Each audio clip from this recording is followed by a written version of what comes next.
Good afternoon. How are you today? Well, it is baking out here. It's in the 90s. The air is still. You can see the wonderful clouds and blue sky. And you may ask, why do I go out when it's 90 degrees? And the answer is, it seems, and may even be cooler, when I'm amidst the trees. So that's that. Let's see, the thing that catches my attention, given my background discussing it, I suppose, and following it, is the search at Mar-a-Lago. Now, I wholeheartedly support the judge forwarding it to justice to give their best redactions. And keep in mind that the judge has seen the document, and he's probably going to inform his judgment by what they choose, and he may accept or reject what they choose. But what about Trump? Well, Trump didn't say anything at the hearing on Friday by his counsel to be involved. But there's been talk about him filing a humongous motion attacking the search and demanding the return of his property. Now, let's roll this back a little bit. There are rules, federal rules, which I have used, but when the facts aligned with the rule, for example, you can make a motion to return property seized if you are aggrieved by a search. For example, it was overbroad, it took something that it shouldn't have taken. Now, the trouble with Trump's argument in this case is he going to ask for the return of top secret information and classified documents he never should have had in the first case? So he's going to assert that those are his things, closing the loop on the proof that he had them in the first place. So as a lawyer, I wouldn't touch that argument.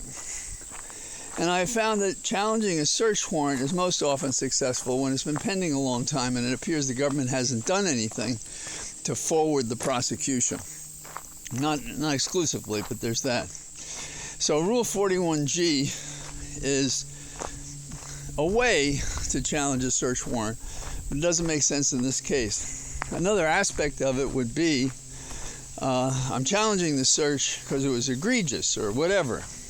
Unconstitutional, it'd have to be. And I think that's a pretty weak argument given what we know. He took the documents from the White House. There are pictures of it. He didn't give them all back. There were negotiations to get them back. There was a false statement that there were none. And then there was a search warrant. I expect that when we get the affidavit without the redactions, we'll see that this is true. So Trump is trying to up the ante, saying he thinks that the entire affidavit without redactions should be released. Well, that kind of fits his demands in the past. If you think of Zelensky and the Ukrainian coercion in which he asked him to do a favor. And in that context, he wanted the whistleblower identified in violation of a statute that protected the whistleblower. And what he wanted to do is have access to the person to run him down, coerce him, discourage him, and so forth. The judge is never going to agree to that.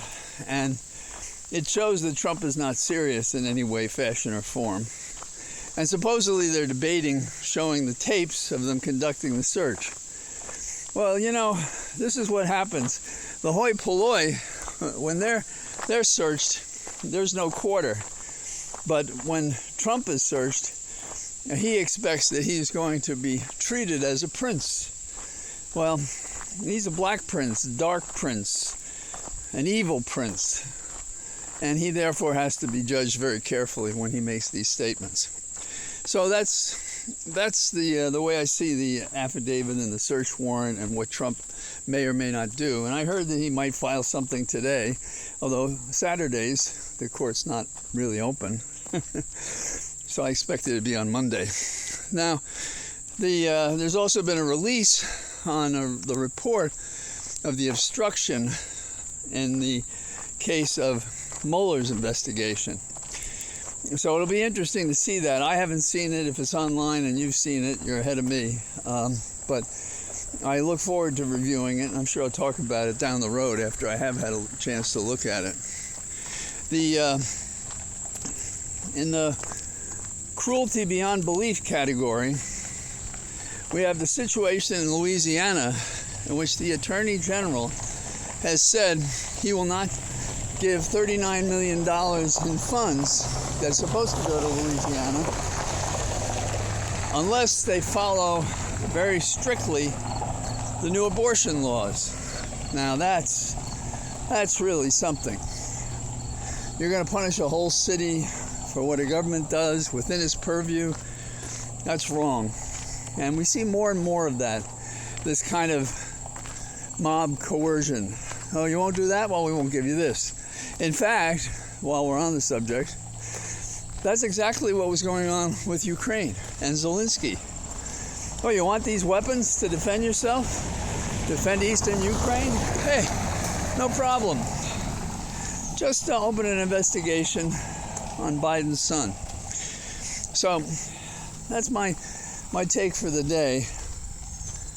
I've noticed that we see as breaking news the same stories over and over again with incremental changes. I also notice, I think, an inherent bias wanting to believe, so not scrutinizing as much as possible what's being said. So, for example, I'd like to think that when I talk about Trump's options and why they're frivolous, it's based on my experience as a trial lawyer, as a prosecutor, as a defense attorney, having done these cases.